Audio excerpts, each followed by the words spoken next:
Mamamadalo ng pambansang ekonomiya. Ating layunin na ipaliwanag ang bahaging ginagampanan ng mga bumubuo sa paikat na daloy ng ekonomiya.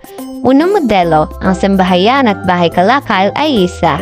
Halimbawa nito ay mapunta ka sa malayong isla at walang pagkakataon na makalis agad doon.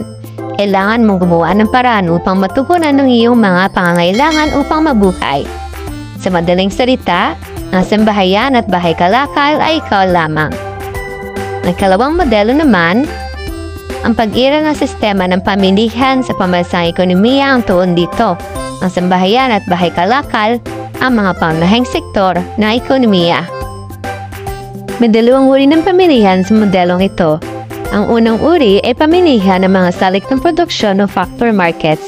Kabilang dito ang kapitalong produkto, lupa, paggawa at entrepreneur. Ang ikalawang uri naman ay pamilihan ng mga tapos sa produkto o commodity. Kilala ito bilang goods market o commodity market. Sa factory market, kumikita ang sambahayan, ngunit para sa bahay kalakal ito ay paggasta. Kabaligtaran naman ito ang commodity market sapagkat ang bahay kalakal ay kumikita sa mga tapos na produkto, ngunit gumagastos naman ang sambahayan. Tatlong modelo. Ito ay nagpapakita ng dalawang pangunahing sektor, ang sambahayan at bahay kalakal. Sinasaalang-alang ng dalawang ito ang kanilang desisyon sa panghinaharap. Bukod sa pamimili at paglikha ng produkto, ang pag-impok at pamumuhunan ay nagiging mahalagang gawaing pang-ekonomiya. Nagaganap ang mga nasabing gawain sa mga pamilyang pinansyal o financial market. Nag-iimpok ang sambahayan bilang paghanda sa hinaharap.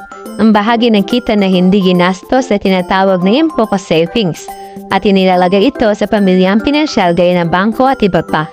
Samantalang ang bahay kalakal naman ay iniisip na palaguin ng negosyo, kaya nangyayari financial capital sa bangko na may katampatang interes. Ang isang bahagi ng interes na binabayaran ng bahay kalakal ay magiging kabayaran sa sambahayan. Ika-apat na modelo, ito ang modelo ng ekonomiya kung saan ang pamahalaan ay lumalahok sa sistema ng pamilihan.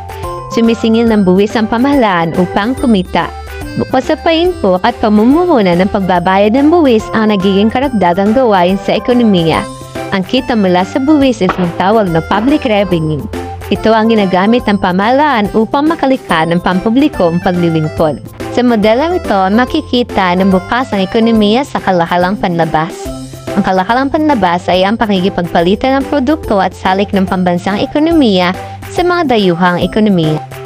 Ang bahay kalakal ay nagluluwas o export ng mga produkto sa panlabas na sektor samantalang ang sambahayan ang nag-aangkat o import mula dito. Ang pamilihan sa panlabas na kalakalan ay tinatawag nating world market.